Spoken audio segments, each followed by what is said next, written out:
Bienvenidos y bienvenidas a Rodad Insensatos, el podcast sobre la maldición de tener una vocación, donde conoceremos lo que hay detrás de la experiencia de hacer una primera película.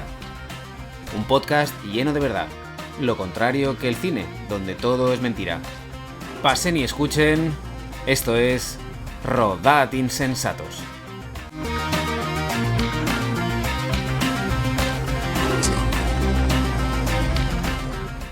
Hoy está con nosotros una guionista y directora que debutó en el año 2023 con una película de su propia adaptación de un corto, con el que coincidía además en un festival, y ahora pues está en un momento muy dulce porque estrenó el año pasado su segunda película y está con nuevas cosas. Así que vamos a recapitular y hablar de lo que fue su debut cinematográfico en el 2023. Olga Osorio, bienvenida. Hola, muchas gracias. El año pasado no, este año. El Orfebre se estrenó en febrero del 25, aún estamos al 25, ¿no? Es verdad, lo que pasa es que, claro, yo asumía que como se hizo el año pasado, yo decía lo del año pasado, pero tienes razón, se estrenó Bueno, este año. se estrenó ahora, sí, es que si aún está estrenándose en plataformas, o sea, casi. ¿Aún estás disfrutando de las mieles del éxito? Un poco sí, aún estoy, por eso te digo que aún estoy con sensación de que la peli es, entre comillas, reciente. Bueno, vamos a ir un poquito para atrás. Salta es del año 2023. Entonces, cuéntanos un poquito. 2022, Olga Osorio, ¿quién es en ese momento? Pues en ese momento, pues la misma que hoy casi, pero no, pues soy profe en una escuela de imagen y sonido aquí en Coruña, la Escuela de Imaxisón. Es una escuela de mucha trayectoria porque en Galicia no hay escuela de cine y cuando se montó esta escuela se montó con la idea de que fuera la escuela de cine. No fue así finalmente, pero bueno, ha sido una escuela de referencia en el audiovisual galego y he estado 25 años dando clase allí. Y en 2022 todavía daba clase en la facultad también, comunicación audiovisual. O sea, lo que era fundamentalmente era una profe pluriempleada que venía de hacer varios cortos sin ningún tipo de pretensión. Y cuando digo sin ningún tipo de pretensión, quiero decir que en realidad, bueno, yo como muchos que nos dedicamos al audiovisual, tengo una carrera un poco errática. Yo vengo del periodismo, yo estudié periodismo y ser cineasta nunca entró en mis planes. Siempre que me lo preguntan, lo cuento, digo, no porque lo desechara, sino porque me parecía tan probable como ser astronauta. Es decir, no entraba en mis planes porque directamente no era una posibilidad, vamos, no es ni que la descartara, es que no, ¿sabes? No entraba en ningún escenario que una niña de Lugo se pudiera plantear. Y bueno, del periodismo paso a la docencia en audiovisual por una carámbola del destino y ya como docente en audiovisual, pues me pongo a hacer cosas como para complementar mi trabajo como docente. O sea, realmente mi objetivo era, cuando me ponga a darle clase a la gente, saber de qué les estoy hablando, porque yo también lo he vivido de alguna manera, ¿no?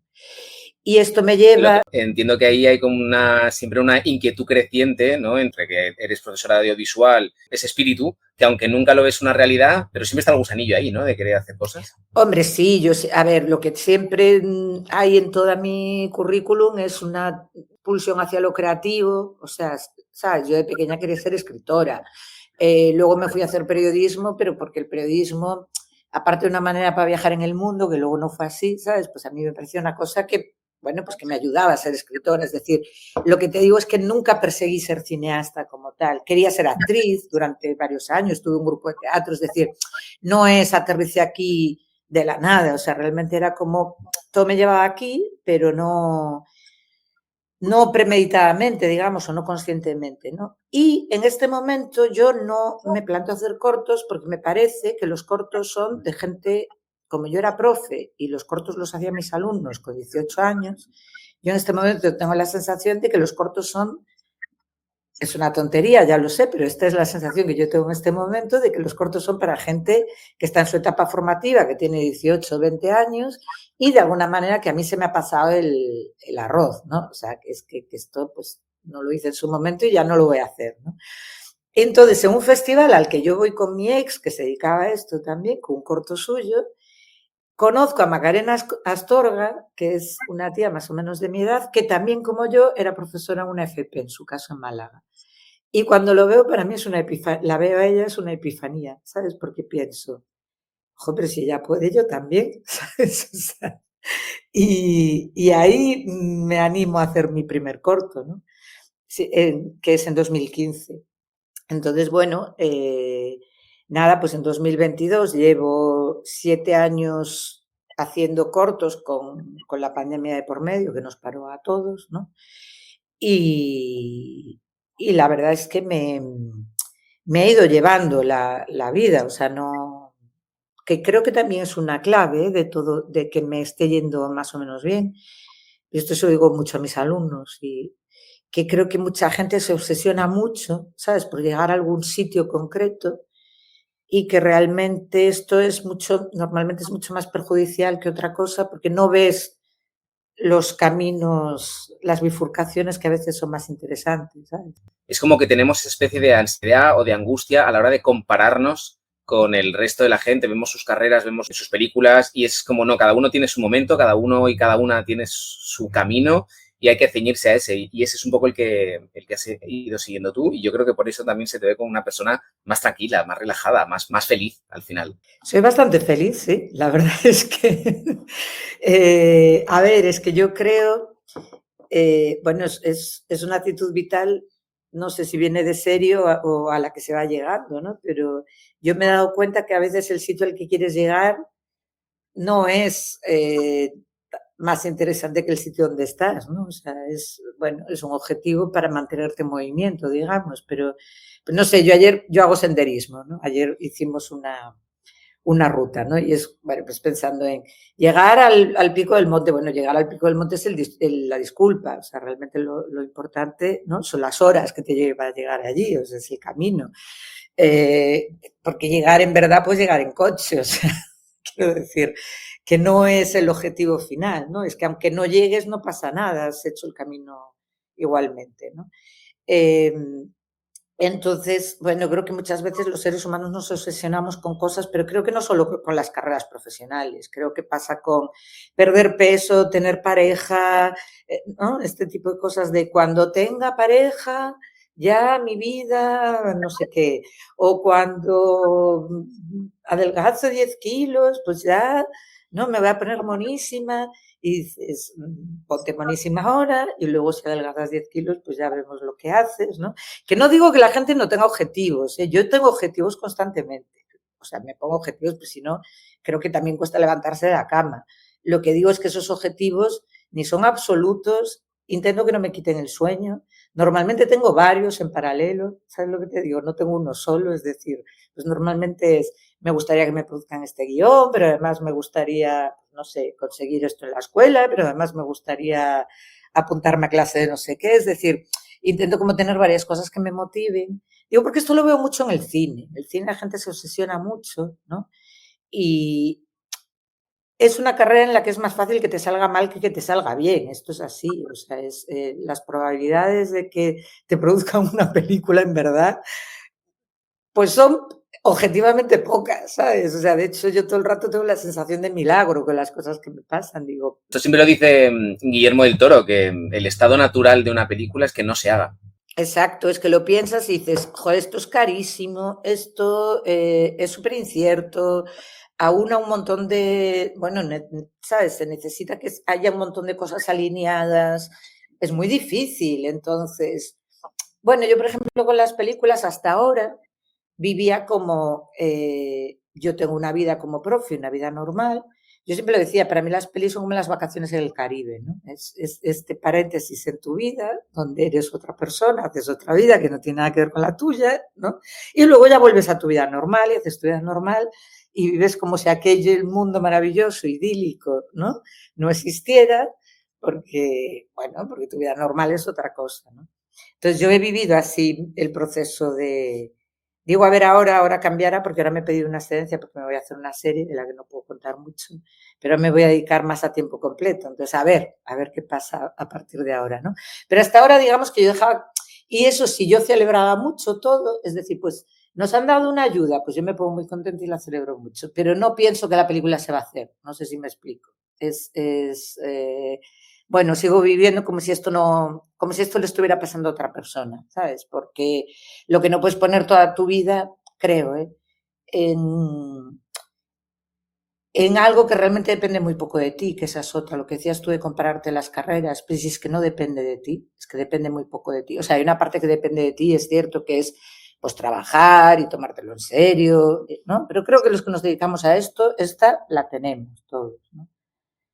Entonces, la otra parte, pues Total. que no depende, o sea, pues es que, ¿qué vas a hacer? O sea, ¿vas a poner tú la pasta para hacer la película? No, pues entonces no depende de ti, ¿no? Ahora que hablas de esto, me gustaría conectar un poco porque has tocado un tema que a mí me parece muy, muy bueno y es uno de los que yo quería tocar y es el origen de Salta, ¿vale? Mira, vamos, tú corrígeme si me equivoco. El origen de Salta es un corto que hiciste en 2016, donde, pues, donde coincidimos en el Festival de Sitges, Einstein Rosen. Entonces, ese corto fue como un antes y un después, fue un corto que tuvo mucho éxito. El corto es brillante, a mí me encantó. Lo que yo te quería contar es, tú eres profesora, entonces no tienes como esa presión de la que hablabas de voy a querer hacer mi peli. Tú haces el corto en 2016, Salta 2023. Ese periodo de 7 años, ¿cómo pasas de un corto que luego hiciste más a la peli? Y eso ya lo tenías pensado, ¿no? Fue de una manera casual, porque lo bueno es que tú, insisto, no tienes esa presión. ¿Cómo llegas a hacer una película? Pues mira, este en Rosa es mi segundo corto. Yo había hecho un corto anterior que también estuvo en Sitges, Restart, y luego hice, este en Rosen, que es un corto, que creo que esto es muy importante, que lo hago con cero pretensiones. Es decir, en Restart y en Mouras yo tenía ciertas pretensiones de que se viera, que se narrar, que no sé qué, que tal, no sé qué. Y Einstein Rosen yo lo escribo para hacer con mis hijos en verano, porque el verano es muy largo bueno, pues para estar entretenidos, ¿no? Y entonces lo escribo como una broma, como una especie de broma, o sea, no...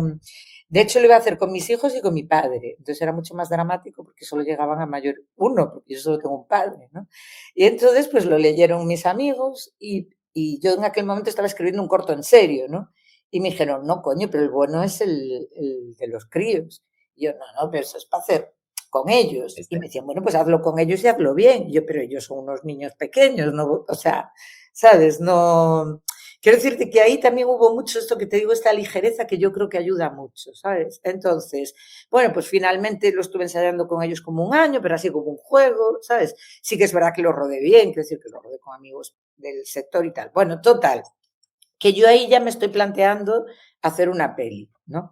Y escribo un tratamiento, bueno, porque veo que esto, digo, pues, ¿sabes? Esto me gusta, yo voy a seguir intentando, pero aquí a ver qué pasa, ¿no? Y entonces una compañera productora, que ahora es directora, Paula Cons, en aquel momento tenía una productora, aún no había dirigido, le picheo la peli que estoy escribiendo y me dice, no, está guay, no sé qué, pero tú lo que tienes que hacer es tirar por el tono de Instant Rose, me dice, porque esto se nota que lo llevas dentro, que es, ¿sabes? Y es un tono que no es tan fácil y tal. Y entonces le hago caso. Digo, joder, pues igual tiene razón esta tía, ¿no? Y entonces un día caminando por el monte se me ocurre cómo convertir el largo en... Pero no, ni siquiera estaba pensando activamente en ello, ¿no? Pero un día digo, joder, pero ¿y si es Teo el que se mete en el agujero de gusano? ¿No? Y en ese momento digo, pues esto es una idea gloriosa, ¿sabes? Es buenísimo esto, porque tengo un pez fuera del agua, tengo los agujeros de gusano, o sea, no sé, me pareció buenísima. Y nada, la pitché en un par de meses después, hubo el típico rollo de pitching a productoras en Galicia y lo escribí en una tarde, así, ¿eh? Dije, bueno, pues, ¿sabes? Escribo esto en una tarde. Bueno, luego cuando me cogieron para el pitching no le dediqué más tiempo, ¿eh? Lo estuve preparando, el pitching y tal, pero digo que, ¿sabes? La primera sinopsis la hice así como, ¡hala! La sinopsis, que sea lo que Dios quiera. Y Vomitada. vomitada, tal cual. Y nada, el pitching salió muy bien, a la gente le gustó mucho el proyecto y tal. Y entonces me llamó en Malustres, la productora de Vaca Films, que claro, Vaca Films es de Coruña, que es donde vivo yo. Entonces, bueno, quieras que no, esto es un mundo pequeño y ya nos habíamos encontrado en eventos, ella había venido a la facultad a dar charlas, bueno, quiero decirte que nos conocíamos, ¿no? No mucho, pero nos conocíamos. Y entonces ella me dice, oye, me han dicho que has hecho un pitching que está muy guay. Pero también es cierto que es una especie de ligera ventaja, porque al final os conocéis del medio, pero que te contacta la mayor productora de Galicia y una de las mayores productoras de España.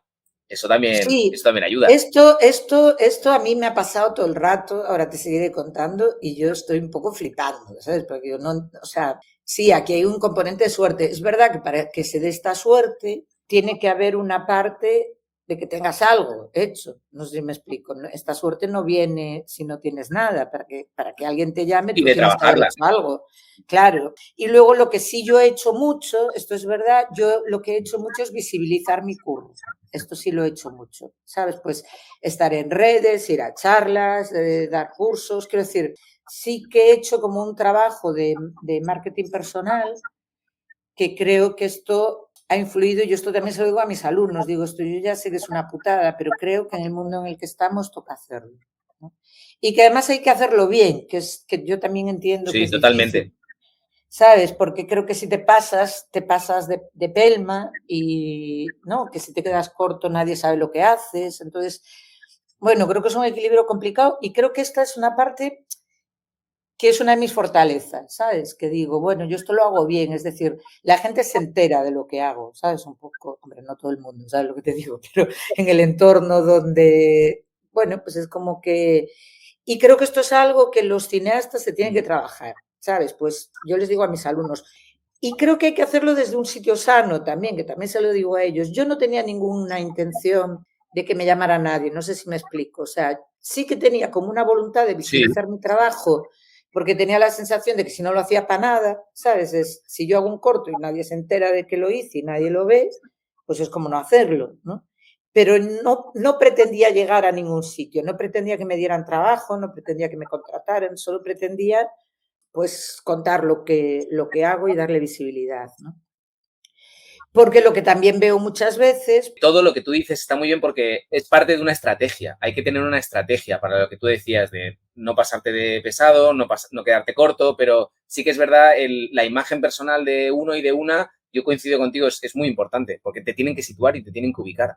A ver, lo mío no era una estrategia consciente tampoco, ¿no? Pero sí un poco la de visibilizar los cortos, pero también porque me gustaba. Digo, porque yo te dije antes, yo vengo de comunicación, entonces de repente a mí la parte, pues era un momento que estaba empezando las redes sociales así con fuerza, entonces a mí me generaba mucha curiosidad ver cómo conseguía que imagen, ¿sabes? Que el mensaje tuviera más impacto. Quiero decir que había una parte...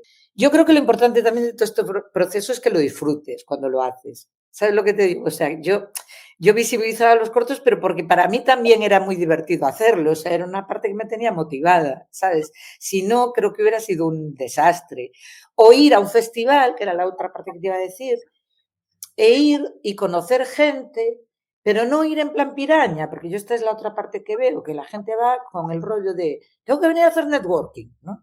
Y entonces van como a por los mandamases, ¿no? O por las grandes productoras. Y esto, primero, se nota mucho. Segundo, no vale para nada, es que no vale para nada. O sea, al revés, yo creo que es súper contraproducente, porque se te ve venir a kilómetros. Yo veo a la gente a veces y digo, ¿pero qué creen? ¿Que esta persona les va a contratar porque la salten aquí tomando una copa en, ¿sabes? Digo, al revés. Como se acuerde de quién es, lo va a poner en una lista negra por brasas, ¿sabes? O sea, claro. Entonces, Tal ¿cómo cual. se hace? Claro, es que es así. Entonces, ¿cómo se hace ese networking, creo yo? Pues con naturalidad, es decir, yendo a los sitios y si un día no hablas con nadie, pues no hablaste con nadie. Si de repente te haces amigo del que pone las copas, pues te haces amigo del que pones las copas. Es decir, es que, me explico, pues con quien conectes, con quien fluya, ¿sabes? Yo me he pasado noches enteras en Saraos hablando con una persona, ¿no? Y tenía gente de mi entorno que me decía, ¿pero qué haces? Estamos aquí para hacer networking. Yo decía, no, yo estoy aquí, ¿sabes? Para disfrutar del evento y esta persona me está cayendo bien y me da igual que no... Porque aparte soy más natural si hago esto que si voy a hablar con un superproductor que voy a estar embarada, ¿sabes? Que no... Se me va a notar muchísimo que estoy allí queriendo algo y entonces va a salir mal, ¿sabes? Entonces realmente yo... Que creo que las cosas, sobre todo en este tipo de eventos y de saraos, como dices, y el networking tiene que surgir de forma natural y que no sea forzado. Y muchas veces es lo que lo acabas de decir tú muy bien, cuando asaltas a alguien, al final es como, ¿tú realmente crees que en un cóctel alguien te va a contratar solo porque lo abordes 5 minutos, que a lo mejor el tío está con el canapé o la tía está con la copa y le sueltas ahí un pitch de 3 minutos, te vas y dices, ya está, esto funciona? No, tiene que surgir, aparte se tiene que consolidar porque estos son relaciones personales también. Entonces, yo estoy muy de acuerdo contigo con eso. Sí, sí, entonces es una cosa, pues este networking que te digo, yo nunca miré a Emma Lustres como esta señora produce, me va a producir algo, ¿sabes? Era más bien una persona con la que yo me iba encontrando en distintos eventos y tampoco es que tuviéramos confianza y mucho menos, pero bueno, que ella sabe quién soy yo sé quién es ella, pero porque lo sabemos, quiero decir, no creo que ninguna de las dos fuera muy capaz de decir la primera vez que nos fuimos fue en tal sitio, porque, ¿sabes? Pues la típica cosa que tampoco es que yo esté todo el día de eventos, porque esta es otra que yo y tenía 2 niños pequeños, ¿eh? Quiero decir que yo realmente podía ir muy poco a estas cosas, pero cuando iba, o sea, procuraba ir mejor cosas de larga duración que de corta, yo esto también se lo digo a los alumnos, es decir, mejor vete a un lab que a una charla, ¿no? Probablemente cuando vas a una charla, esto en Galicia, que tenemos menos ocasión de, ¿no? de que nos venga gente top, o tal, pero imagínate, viene el productor general, el director general de Telecinco, pongo por caso, ¿no?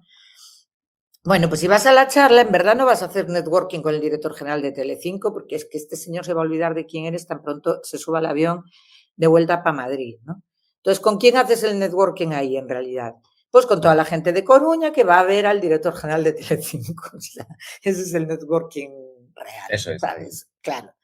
Entonces, bueno, pues lo vas haciendo. Y entonces, bueno, pues Emma me llama y me dice, nada, ¿no? Pues yo pitcheo el proyecto en un pitching del clúster del audiovisual galego que traían bueno, pues realmente no era un pitching para directores, era un pitching para productoras, pero fue la ocasión que vi, más que nada para obligarme a hacerlo, ¿sabes? O sea, fue como, venga, hay esto, pues escribo el proyecto y voy, ¿no?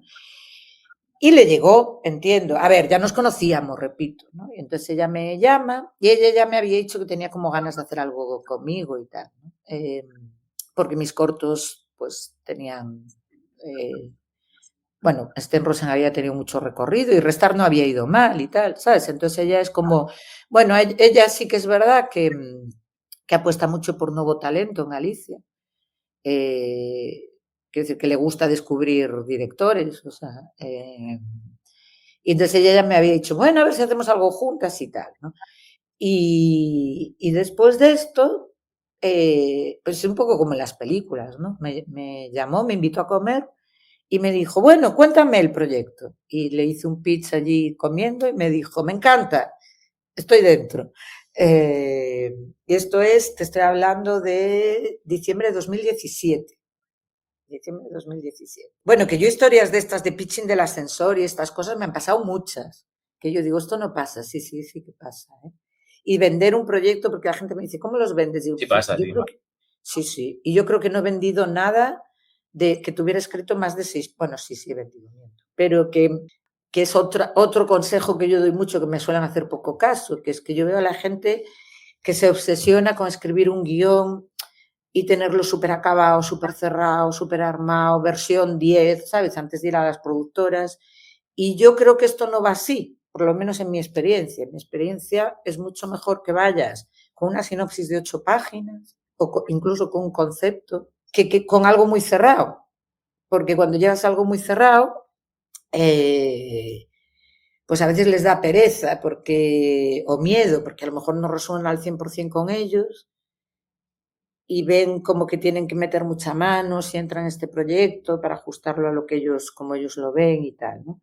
Sin embargo, tú les das con un concepto y les das la oportunidad de desarrollarlo juntos. Entonces, esto normalmente a las productoras les gusta más. Y a mí personalmente, cuanto más voy, también me gusta más. ¿Sabes? Porque también digo, jo, es que al final un proyecto es algo que hay que venderle a alguien y que hay que colocar en un mercado. Entonces, es verdad que yo desde mi casa, a lo mejor me parece que esto está muy bien y es muy vendible, ¿no? Pero al final es verdad, yo soy consumidora pues de cine asiático, de cine americano, como todo el mundo, ¿no? Pero no estoy tan metida en lo que pasa en los despachos en España.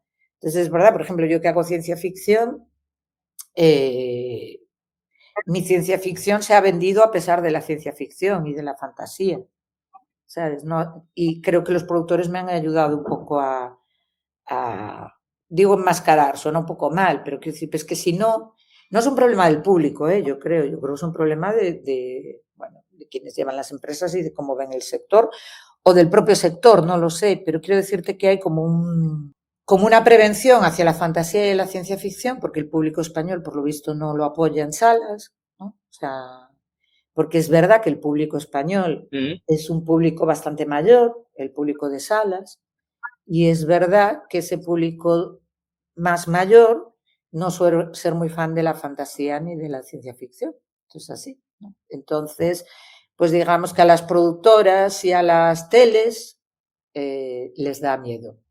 Hablando de eso, esto está muy bien, porque así me ayuda a hilar un poco. Cuando ella se incorpora y dice estoy dentro, hay una cosa que a mí me choca, que es, entiendo que ahí empezáis el proceso de guión, pero quería hacerte dos preguntas. Una, he visto que hay una co-guionista ahí, o sea, no lo escribiste sola. Entonces, ¿en qué momento entra esa co-guionista? Y la otra, que para mí es muy importante, es, hablando de esto de la ciencia ficción, todos los elementos de ciencia ficción de física, de todo lo que tratáis en la peli, que ya estaba en el corto, o sea, ¿tú esos conocimientos ya los tenías? ¿Sí? ¿No? Luego están tirados hacia la comedia, o sea, los rebajaste, ¿cómo englobas eso? Vale, son varias. A ver, ahí efectivamente cuando firmamos empezamos un proceso de desarrollo. Ella me ofrece de entrada varios escenarios, me dice, buscamos un guionista y tú, ¿sabes? Tú estás detrás, pero lo escribe otra persona. Buscamos una co-guionista, un co-guionista o lo escribes tú. Y estuvimos explorando un poco todos estos escenarios, ¿no? Viendo quién podía ser este co-guionista y tal. Pero yo quería escribirlo yo, porque era una historia muy personal, ¿no? Entonces yo le dije, a mí me gustaría mucho intentarlo yo. Y entonces Emma me dice, bueno, venga, pues lo hacemos así. ¿Qué pasa? Que es un género que no es el género de Vacafilms. Vacafilms trabaja thriller, ¿no? Llevan 20 años, 25 haciendo thriller. Es verdad que ella el thriller lo tiene súper... Emma es listísima, no estaría donde está si no lo fuera. Emma es una tía muy, muy lista. Entonces, Emma controla mucho de tiempos del thriller, ¿sabes? Pero de repente aquí estaba más perdida, ¿no? Y también era mi primer guión, con lo cual yo también estaba un poco perdida, quiero decir, yo no puedo, porque yo tampoco estaba segura, ¿no? Y entonces, digamos que hicimos un proceso muy largo, fue muy largo, hicimos millones de reescritura, pero millones, o sea, yo no sé, le dimos muchísimas vueltas, nos costó encontrar el tono, ¿sabes? Porque yo la quería hacer más friki, ella la quería hacer más mainstream, entonces, bueno, estuvimos ahí como buscando el sitio intermedio. Y cuando ya teníamos casi una versión final o estábamos muy cerca, ella se la presentó a las teles y le pidieron unos cambios y yo estaba ya, o sea, esto debió de ser en 2021, una cosa así.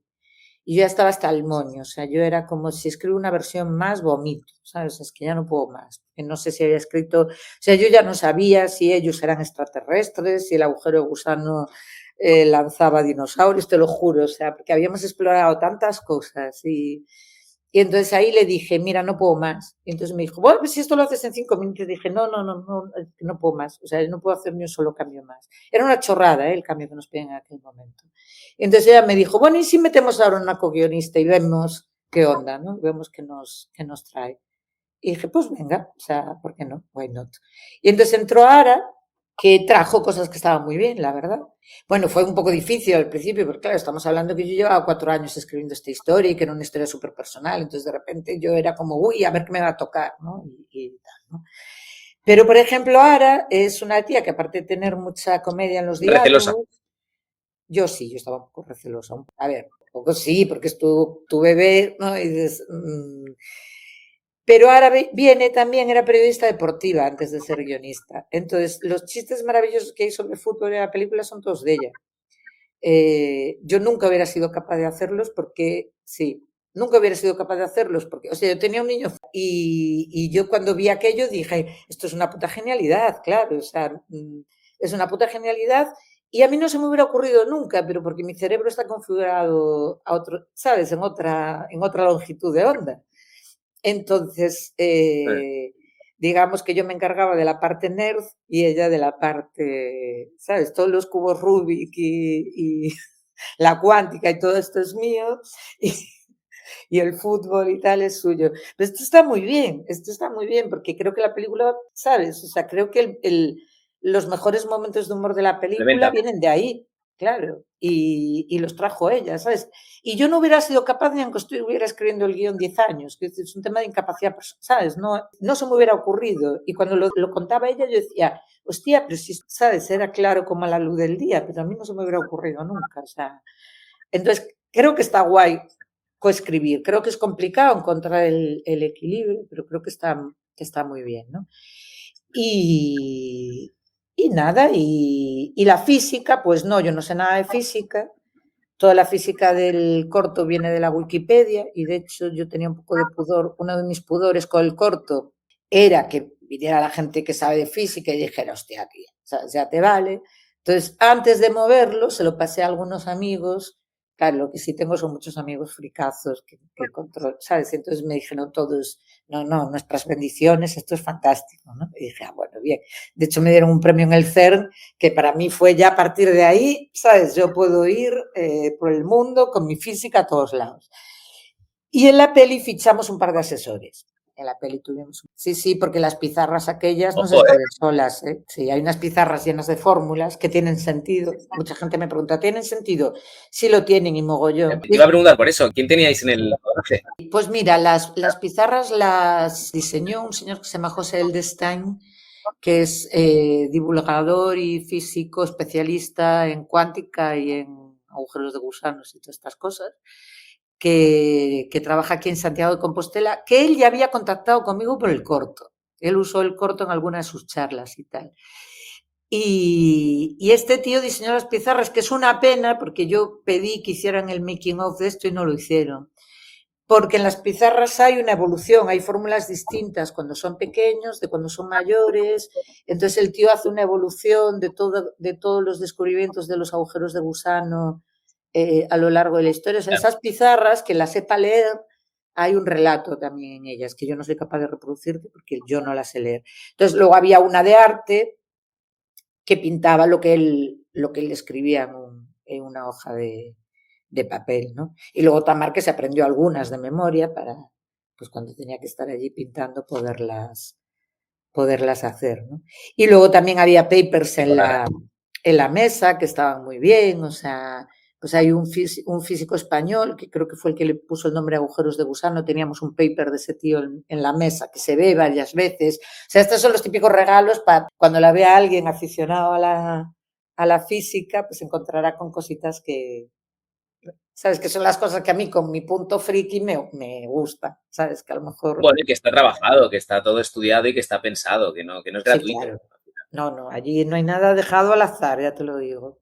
Llegáis a un acuerdo con el guión, porque hay una cosa que a mí me llama la atención del guión, que lo has dicho tú antes, que es el tono, y es que me parece que consigue la peli, y eso supongo que está en el guión, un tono como muy juvenil. No sé si explícame esto, a ver, que me da curiosidad a mí. O sea, la película al final mezcla muchas cosas, parte de comedia, parte de drama. Yo la vi cuando la revisé como un coming of age también. En el fondo no deja de ser un drama disfrazado de comedia de dos hermanos, de una familia que está rota, ¿no? Lo has dicho tú antes, que de repente tú tirabas más hacia un poco más friki, Malus tiraba un poco más mainstream, pero a mí cuando la veía me daba el tono de comedia juvenil, o sea, como sin pretensiones de, como muy libre, desde el punto de vista de alguien de 20 años y no desde el punto de vista de alguien con una madurez que te habla de temas más serios. Me lo voy a tomar como un piropo esto. ¿No? Es un piropo. Me lo voy a tomar como un piropo. A ver, para mí es una película muy seria. O sea, a mí cuando la gente dice No, es una no, película muy digo, ligera, yo digo, cuando le damos ese tono sí, más sí, serio, sí.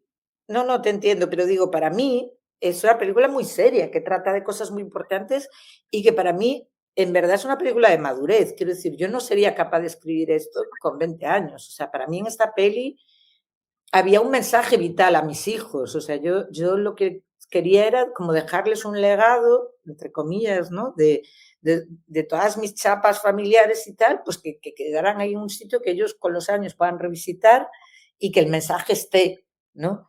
¿Qué pasa? Que yo creo que los mensajes plúmbeos y súper serios y tal, pues a mí, ¿sabes lo que te digo? O no son mi tono, no sé si me explico, o no me salen a mí, o no, ¿sabes? Creo que a lo largo de la historia de la humanidad nos hemos dado mensajes muy importantes, pues con formatos muy ligeros, ¿no? Los cuentos infantiles y todas estas cosas. Quiero decir que no hay que No hay que poner atención, subrayado, ¿no?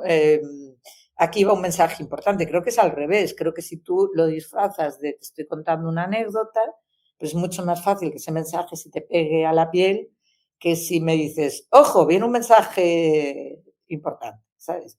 Esto es mi punto de vista, esta es mi manera de, ¿sabes? Entonces, yo, yo sí en esta película, o sea, no es una película que yo diga, no, conté la historia y salió el mensaje. Esto sí fue en el corto. En el corto sí, yo en el corto no pretendía contar nada y luego me di cuenta que estaba hablando de más cosas de las que yo pretendía, ¿no? Pero en la peli, como es un proceso tan largo y tan consciente, yo sí pienso que estoy contando y que quiero contar y qué mensaje estoy dando con esto, ¿no? Y entonces al final, pues el mensaje que estoy dando un poco es, creo, bueno, estoy dando muchos, pero uno es vive el presente, suelta el pasado, ¿sabes? Porque la vida se vive hacia adelante y no hacia atrás. O sea, hay que aprender a hacer duelo, hay que aprender a tirar para adelante y mirar lo que tienes al lado y no lo que pudo haber sido y no fue, ¿no? Que para mí este era un mensaje muy importante. Y dos, hay que aprender a querer bien. O sea, que esto es una cosa que está, vuelve a estar en el orfebre también, y creo que es un poco una de mis obsesiones, ¿no? Que es, probablemente es un aprendizaje vital, que es cuántas cosas nos perdemos en la vida porque no sabemos hablar, porque no sabemos explicar, porque no sabemos pedir, porque no sabemos querer al que queremos tanto como es, ¿no? Que nos empeñamos en cambiar a la gente, que nos empeñamos en que la gente todo esto. Entonces, todo esto para mí está en Salta y son mensajes muy importantes. Son mensajes muy importantes y son mensajes que son muy profundos, pero que normalmente siempre tú los ves en el cine desde una perspectiva como más, como tú has dicho, más seria. En cambio, aquí están tratados desde una perspectiva mucho más fácil, más accesible. Por eso decía lo de juvenil. La Sí, primera sí. media hora de la peli, yo decía, hostia, que me está contando esto aquí de cosas, con un ritmo, con un montaje, con la música. Decía, no me esperaba eso. ¿Sabes? A mí me descolocó completamente para bien, ¿eh? Porque dije, no me esperaba que me esté hablando de este tipo de cuestiones de esta manera. Qué bien.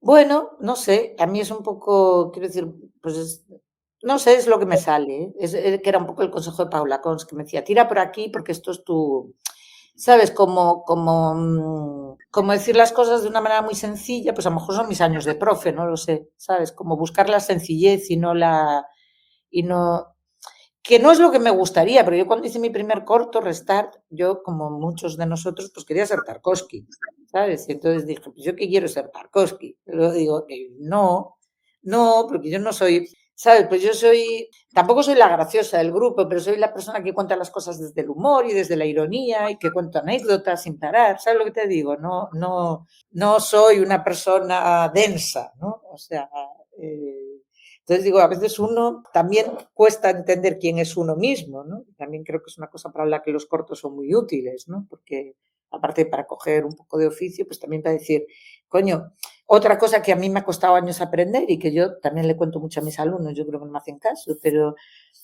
a mí me ha costado mucho darle valor a lo que para mí es fácil y creo que esto nos pasa a mucha gente. Es decir, eh, yo qué sé, yo canto fatal, por ejemplo, ¿no? Y cuando veo a alguien que canta bien y me muero de envidia, ¿no? Y te dice, no, no, pero esto, no, esto, nada. Y dices, ¿cómo nada? O sea, ¿sabes? Yo mataría por cantar como cantas tú, ¿no? Entonces, la gente que sabe cantar normalmente no le da mucha importancia ni le da mucho valor. Y yo pensaba muchas veces, jo, si yo cantara así estaría cantando todo el día, probablemente tendría un grupo o no sé, ¿sabes? Pero porque yo no sé cantar, ¿no? Entonces, cosas que para mí son súper fáciles, yo no les doy ningún valor, ¿sabes? Porque digo, no, esto es muy fácil, yo esto lo hago en 5 minutos. Ya, pues que lo que yo hago en 5 minutos, igual a lo mejor a ti te lleva 5 horas. Y al revés, ¿sabes? Cosas que a ti te llevan 5 horas, a lo mejor al revés. Digo, cosas que a ti te llevan 5 minutos, a mí me llevan 5 horas, ¿no? Y entonces yo toda la vida me he enfocado en lo que me lleva 5 horas, no en lo que me lleva 5 minutos, ¿sabes? Es como yo quiero esto que para mí es difícil, ¿no? Quiero conseguir esto, porque creo que es más valioso, porque a mí me cuesta trabajo, ¿no? Y al cabo de los años me he dado cuenta que no, que lo que tengo que hacer es lo que para mí es fácil, porque es para lo que estoy bien dotada, es para lo que es lo que se me da bien, ¿no? Y que nunca voy a llegar a ser tan buena en lo que se me da peor, ¿sabes? Bueno, quiero decir, pues a la gente le fluyen cosas, pues ya está. pues hay que abrazar lo que para uno es fácil. Y creo que esto para mucha gente es difícil, porque creo que somos muchos los que perseguimos lo que nos cuesta. Vosotras, ahora tú acabáis el guión, ¿cómo vives tú tu primer proceso de financiar una película y ese tiempo de espera? Porque la primera versión de guión que Emma dice, ok, la escribo en pandemia. O sea, desde que yo firmo con Emma hasta que tenemos una versión de guión que Emma dice, bueno, vale, vamos a mover esto, pasan casi 4 años. O sea, quiero decir que lo que fue muy largo fue el tiempo de desarrollo. Que esto es una cosa que yo creo que pasa mucho, porque los productores están muy siempre. ocupados, claro. Entonces, tú mandas una versión, ellos a lo mejor tardan 3 meses en leerte, luego te contestan, luego tú tienes que hacer los cambios que te piden, luego se lo vuelves a mandar y hay otro retraso de X meses. Entonces, cuando te quieres dar cuenta, ha pasado un año y tú tienes 2 tratamientos, ¿no? Quiero decir, que es lento. Entonces, aquí yo creo que hay que armarse de paciencia y que firmes con una productora no quiere decir que esto va para allá, ¿no? Entonces, la financiación de Salta fue muy difícil, estuvo a punto de no hacerse esta peli, porque, y eso a pesar de que iba con Vaca Films, digo, porque Vaca Films ahora mismo yo creo que financia un poco lo que le da la gana. ¿Qué pasa? Que esta peli se sale de su género, con lo cual ¿sabes? Es una peli que inspira más desconfianza, porque de repente no es un thriller, sino que es otra cosa.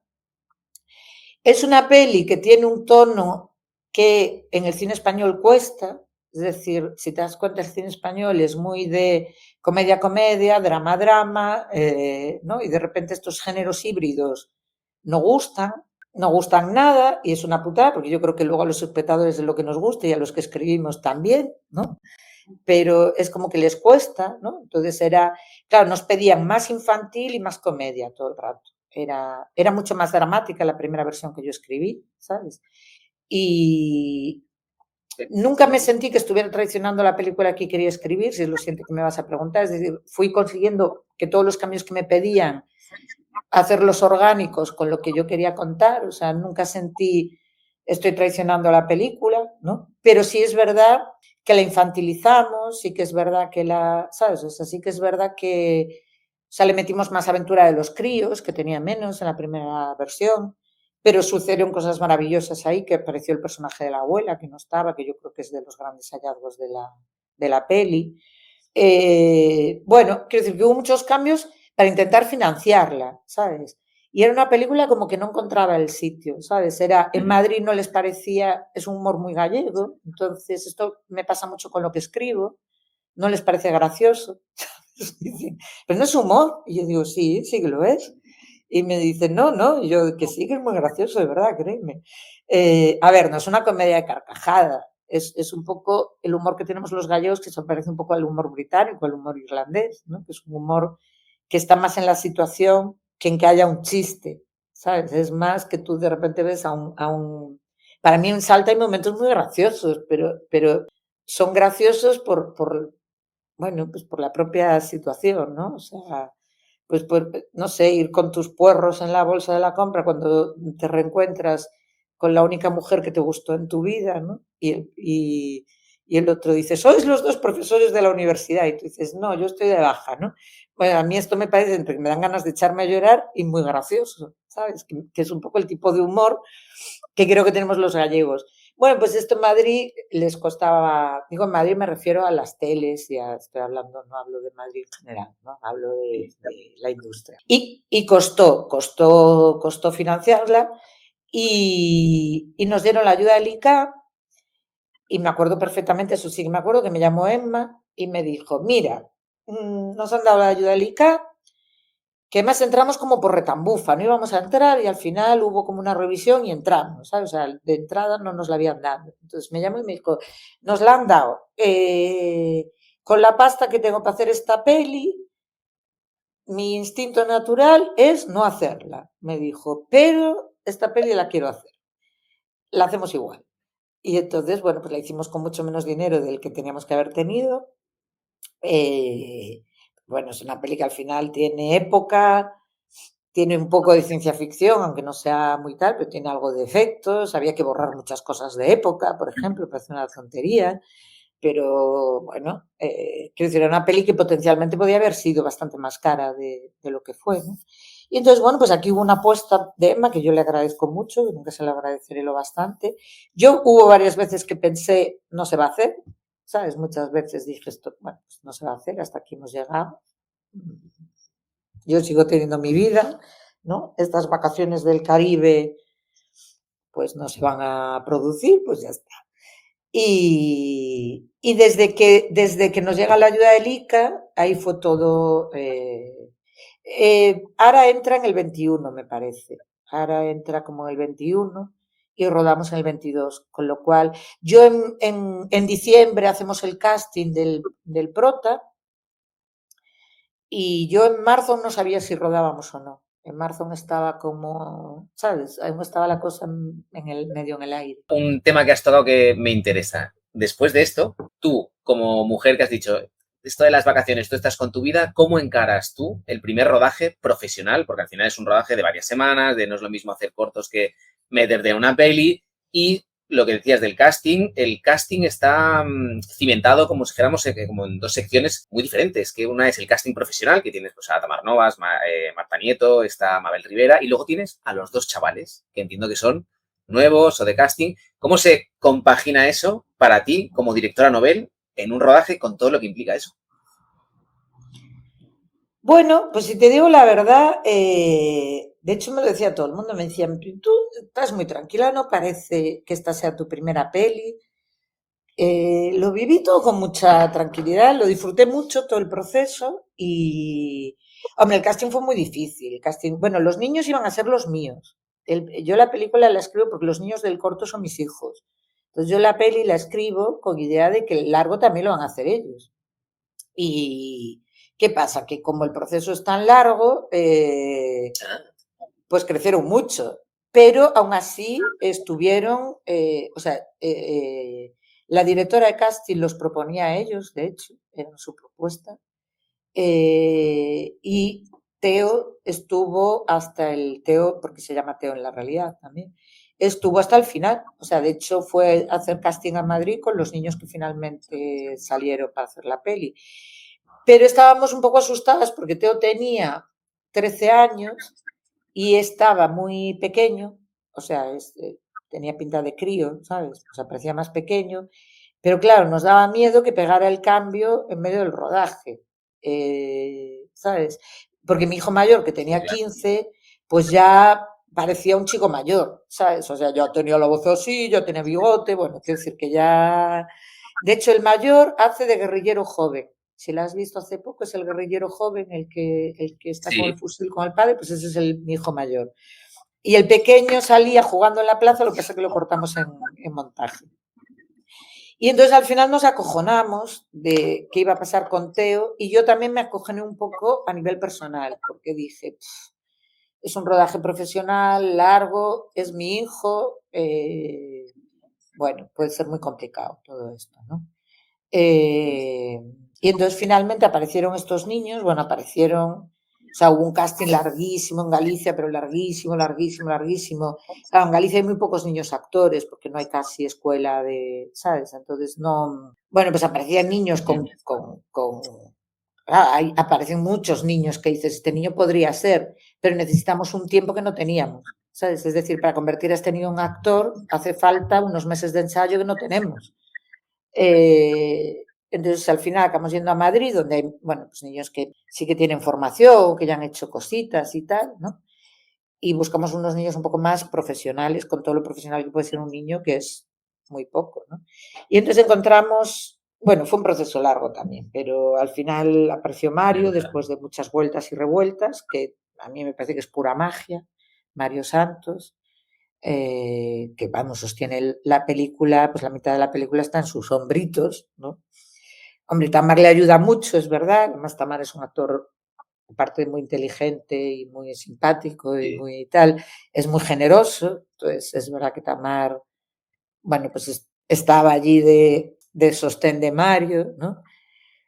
Pero, y nada, y luego yo lo que sí soy una loca de la preparación, Entonces yo, para mí, el rodaje es el disfrute, pero la preproducción es el infierno en la tierra porque trabajo lo que no está en los escritos. O sea, pues dibujo toda la película, luego la hice en 3D, hago millones de dosieres de referencias.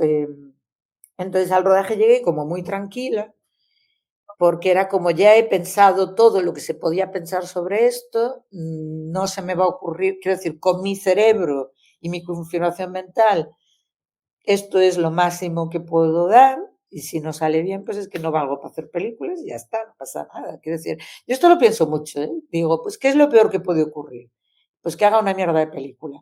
Tampoco voy a matar a nadie, quiero decir, pues si hice una mierda de película, pues no hago más y ya está. O sea, si es que, quiero decir, sabes que también creo que hay que desdramatizar un poco, ¿no? A ver, lo digo así, pero me cuesta hacer este ejercicio, ¿eh? Digo, bueno, vamos a tranquilizarnos, o sea, no está, estoy haciendo una película, no, ¿sabes? No, no depende de mí la vida de nadie, o sea, pues bueno, voy a intentar hacerlo lo mejor posible y con responsabilidad. Tenemos que quitarnos importancia también nosotras mismas. Totalmente. Y luego que tienes un equipo alrededor, que también quiero decir, que te echa una mano, no, que están allí y que dices, bueno, y yo, mira, en Salta menos, pero en el Orfebre, que fue mi segunda peli, en el Orfebre yo había momentos donde estaba un poco en pánico, porque el Orfebre ya era una peli de 5 millones de euros, con 2 actores muy famosos, ¿sabes? O sea, con un equipo enorme, y entonces yo de repente me veía allí y yo decía, wow, ¿sabes? Esta gente sabe lo que hace. Y entonces pensaba, pues bueno, tienen una carrera de la hostia como productores, han llegado hasta aquí, vamos a suponer que saben lo que hacen y si me han encargado esto a mí, será por algo, ellos saben lo que hacen, ¿sabes? Entonces yo me devolvía la confianza a mí misma vía la confianza de los productores, ¿sabes? Yo decía, me Claro. voy a fiar de ellos. Eso está guay, ¿eh? Porque hay una cosa que, fíjate, que ahora que lo dices, me gustaría preguntarte. ¿Tú has sentido alguna vez el síndrome del impostor? Porque aquí hay mucha gente que ha venido que lo siente, yo nunca lo he sentido, y escuchándote, creo que eres la otra persona que no lo tiene, lo cual me encanta. Lo tengo muy poco, efectivamente. Lo tengo muy poco, sí. De hecho, la gente me dice, el síndrome de impostor, digo, yo, muy justo, ¿eh? O sea, sí que hubo este momento que te digo, el orfebre, que hubo un momento que dije, en algún momento me van a decir, oye, ¿sabes qué? Que queríamos llamar a otro Olga Osorio y no a ti, esto sí que lo pensé, pero no porque yo pensara, no, sino porque realmente me parecía un poco que era como, hostia, igual este es un proyecto un poco grande para mi experiencia hasta la fecha, pero no, no es síndrome de impostor, ¿sabes lo que te digo? Era más una cosa de, bueno, vale, yo, si me dais 5 millones de euros y todo este tinglao, ¿sabes? Pero no lo he tenido, no sé por qué, pero no. Lo tuve un poco como profe al principio, hace muchos años, pero no lo tengo, no sé. Mejor. Después del rodaje, ¿cómo fue la pospo? ¿La pospo la pudiste disfrutar? ¿Tuvisteis problemas? ¿Teníais una fecha de entrega, por ejemplo? ¿Ibas a contrarreloj? Porque ahí sí que quizás es como un poco a veces más complicado cuadrar todo.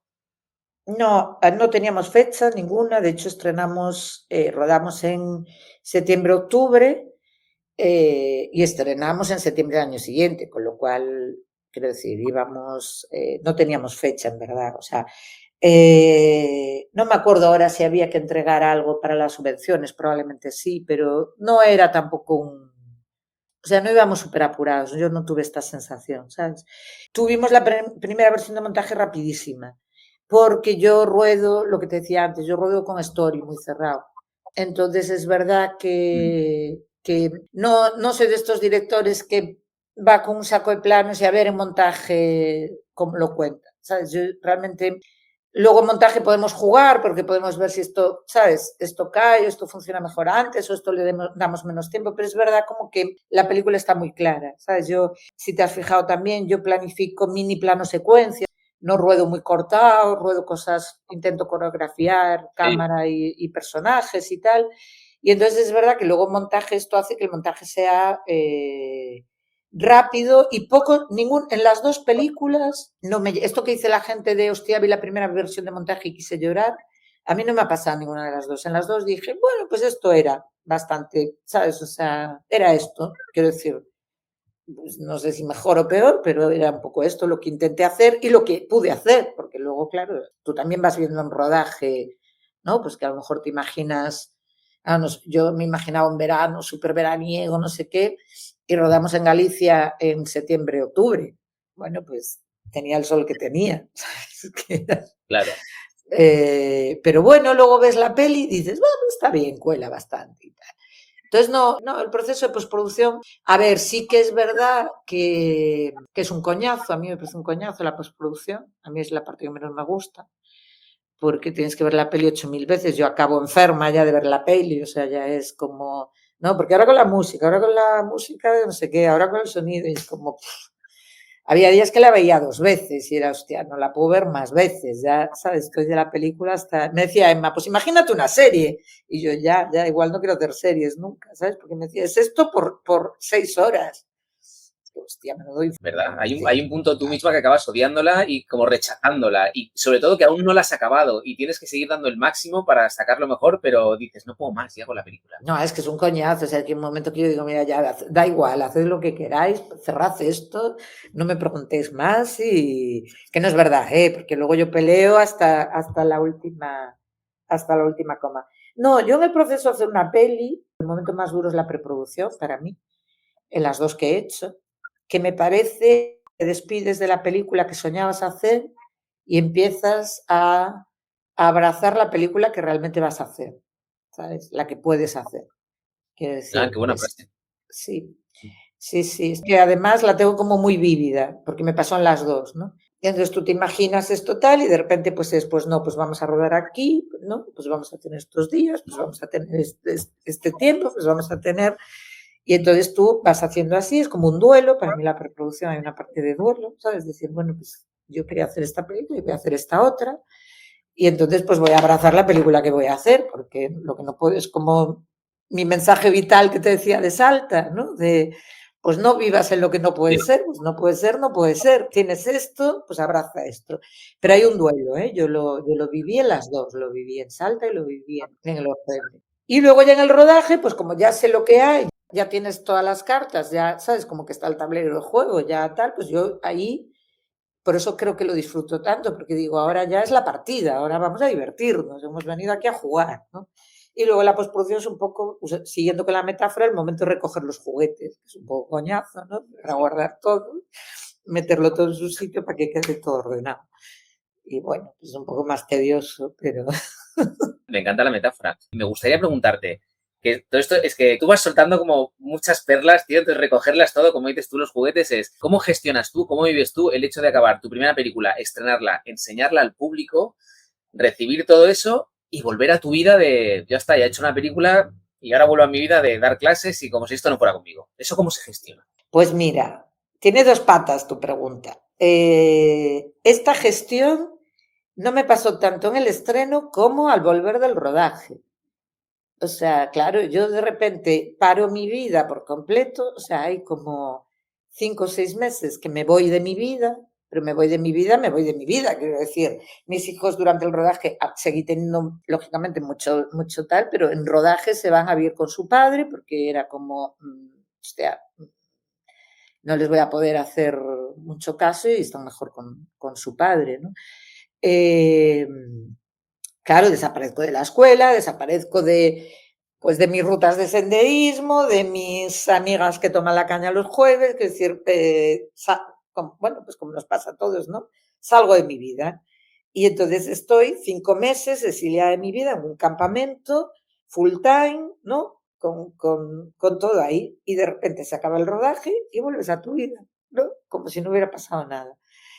Y ahí tuve hasta, te diría, una mini, o sea, no fue una depresión de caballo, pero sí que tuve como una sensación de vacío. Y te voy a decir una cosa, curiosamente y paradójicamente fue más bestia en Salta, que la rodé en Coruña y no me moví de mi ciudad, que en el Orfebre, que me fui a Barcelona y a Logroño y estuve fuera. Y creo que tiene sentido, porque realmente en el Orfebre, cuando acabé, volví a mi casa. Y entonces, pues todos mis amigos estaban, qué bien, Olga ha vuelto, no sé qué y tal, no sé qué, ¿no? Sin embargo, en Salta seguía viviendo en la misma casa. Estaba, ¿sabes? Estaba como en mi vida normal, pero abducida, ¿no? Y cuando se acabó el rodaje no me fui a ningún sitio, me quedé en mi casa, ¿sabes? Entonces de repente era como que mi vida se había vaciado de golpe, era como, ¿y ahora qué? ¿Y ahora, no? ¿Y ahora qué hago? sea, no sé, fue duro, ¿eh? O sea, fue muy... Esto fue para mí lo Vaya. más duro de todo. No fue muy largo, pero sí que tuve un rato de decir, uff, wow, y ahora tengo que volver como a mi vida normal, ¿no?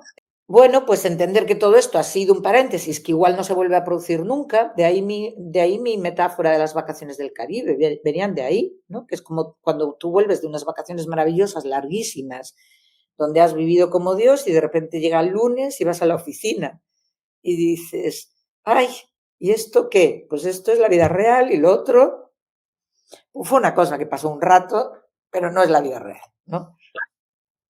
Claro. Y entonces, bueno, pues tuve que hacer este proceso de digestión y decir, bueno, mi vida es esta en verdad. Pues, Un ¿sabes? sueño. Pues igual, claro, esto fue un sueño y ahora pues vuelvo al súper, vuelvo a mis clases, vuelvo a, ¿no? Retomo mi vida y oye, muy bien que tengo una vida a la que volver, que decir, no me quejo, ¿sabes? Que yo me considero una privilegiada porque tengo, bueno, pues este sector es muy complicado y yo terminar la película y poder volver a la escuela me pareció también un lujo, ¿no? Pero bueno, en la escuela es muy gracioso porque la gente me dice, ay, ahora los alumnos, ¿cómo te tratarán? Y yo te digo, mira, el 90% les daba exactamente igual. Y eso que yo doy clase en una escuela de audiovisual.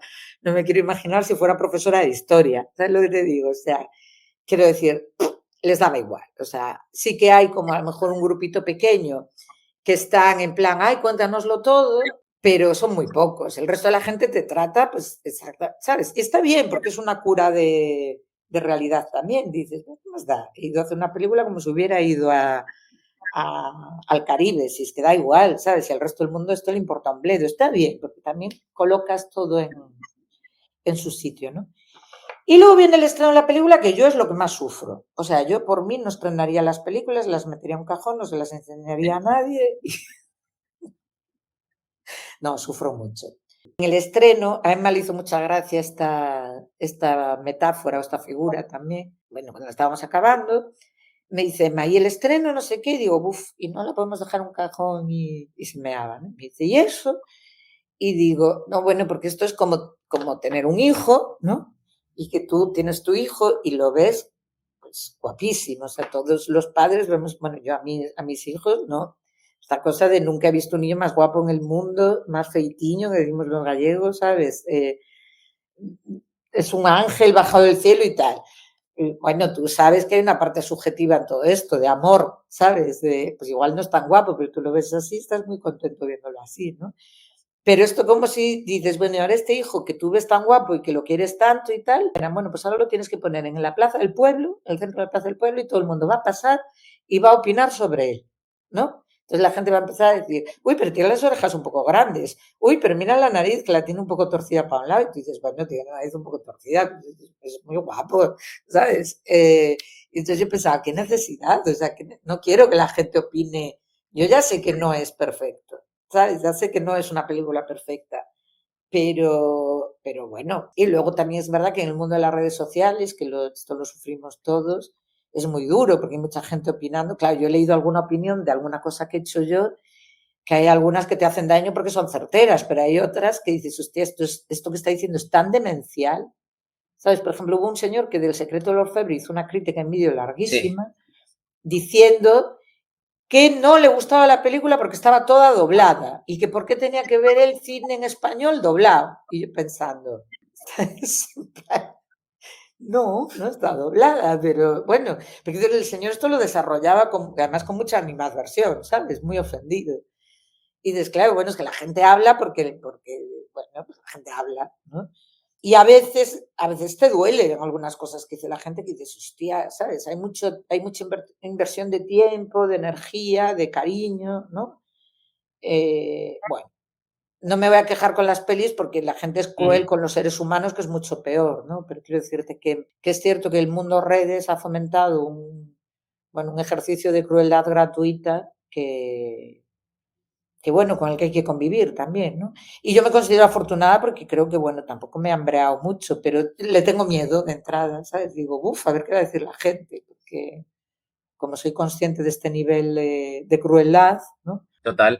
Pues yo creo que con este repaso más o menos lo iríamos teniendo. A mí lo que sí me gustaría para antes de acabar es, como siempre digo, esto sirve para que descubramos y redescubramos nuestras películas. Salta se puede ver en Amazon Prime y a mí lo que sí me gustaría, Olga, es que tú nos dijeras o le dijeras a la gente que nos escucha cómo se tiene que acercar a esta peli para disfrutarla de la mejor manera posible. Eh, Pues no lo sé, la verdad, pues entiendo sin expectativas, que es la mejor manera de acercarse a cualquier película, ¿no? O sea, poniéndote pues un modo receptivo y no intentando etiquetarla desde el principio, ¿no? Pues verla sin más, o sea, no pensar, somos todos así, yo también lo hago, ¿no? ¿En qué tipo de película es un tipo de película que a mí me gusta? Pues no le hagáis caso ni al cartel, ni al título, ni a nada de nada, ved la peli sin prejuicios y, y ver a dónde os lleva, que yo creo que probablemente a mucha gente le sorprenderá, creo.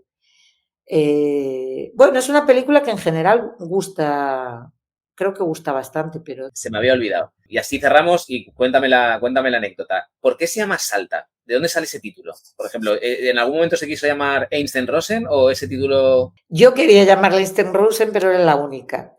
Lo peleé todas las oportunidades que tuve. En plan, Einstein-Rosen es muy buen título. Y me decían, no, nadie se acuerda de ese título. Entonces estuvo llamando mucho tiempo Un pasado por delante. Ese fue el título de trabajo casi todo el tiempo, y entonces era un título que a la gente le costaba recordar bien, porque la gente decía un paso por delante, un paso adelante, ¿sabes? Era como que no, la gente no lo recordaba bien. Y entonces en A Contracorriente hicieron un pase de la peli, que yo creo que no daban un duro por ella, y cuando hicieron el pase, la peli tuvo unas críticas increíbles. O sea, de hecho, de todos los pases que habían hecho en el año fue el mejor.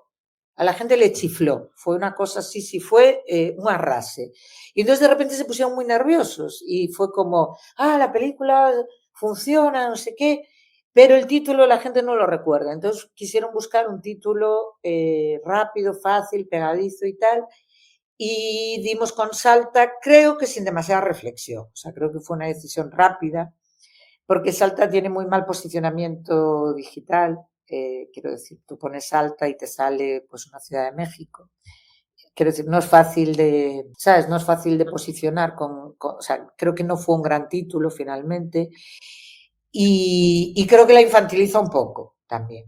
Que por otro lado era una cosa que la distribuidora también buscaba, porque creían que si le daban más el punto de peli familiar, bueno, pues el cine familiar es lo que la gente va a ver al cine ahora mismo, por desgracia o por suerte, no sé por qué.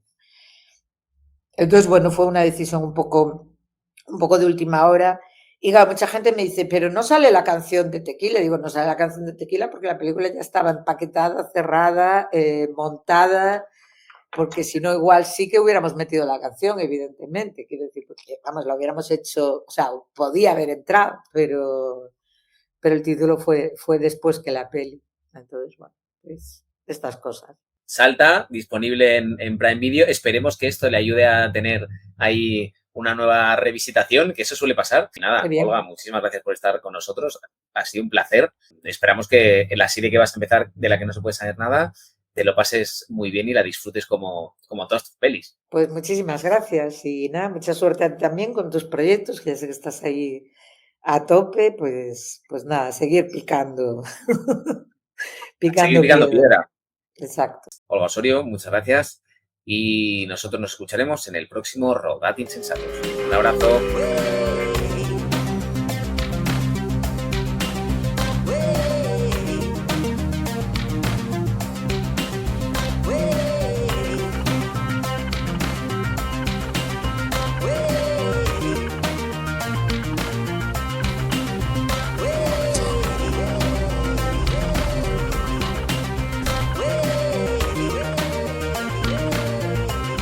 Rodad Insensatos es un podcast sobre la maldición de tener una vocación. Nos puedes escuchar en todas las plataformas de audio, así como seguirnos en redes sociales. Búscanos por @rodad.insensatos y suscríbete a nuestra newsletter en mumbler.io, uniéndote así a la comunidad insensata donde estarás al tanto de las novedades y actualizaciones de nuestro podcast.